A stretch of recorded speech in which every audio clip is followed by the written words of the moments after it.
I'm using the watch, which is very important for me to keep track of my steps and all these things, and my heart rate. And so this sports watch, the Apple Watch in this case, is enormously important for me. I really rely on this.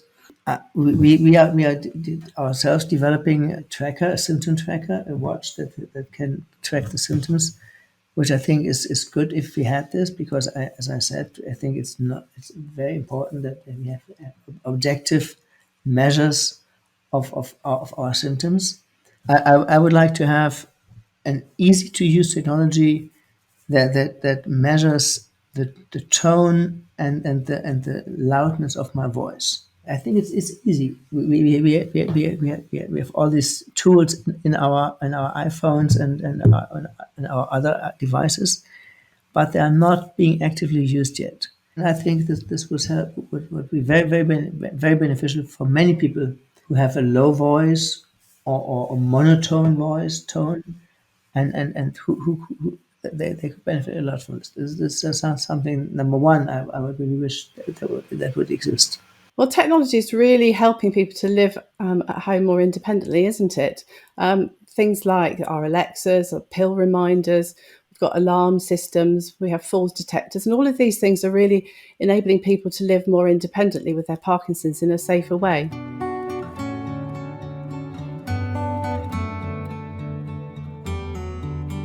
When the pandemic will be over, this is something that's gonna last, because there are a lot of people that cannot have easy access to the doctor because they live outside town, so or they have the difficult to have this contact. So telemedicine could help them out to reach the more accessible to the medicine.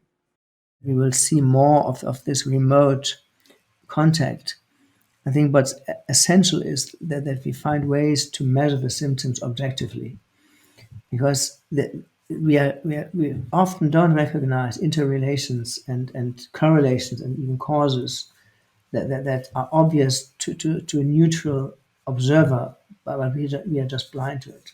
That sort of data collection is going to be the future, isn't it? I mean, it's already becoming an essential component of disease management in terms of understanding the impact of different types of symptoms. And if you marry that with the diaries and the information about non-motor impact as well, because that's a huge part of our disease. I think that there's an enormous leapfrog about to come in this field. The improvement of the telemedicine should be that you could have a more frequent access to the neurologist, because, as you said, you forgot things. Because if you see your doctor once every 6 months, what do you report at the end of the day? You report or the thing that happens to you the last 2 weeks because you have it fresh in your mind, or just report the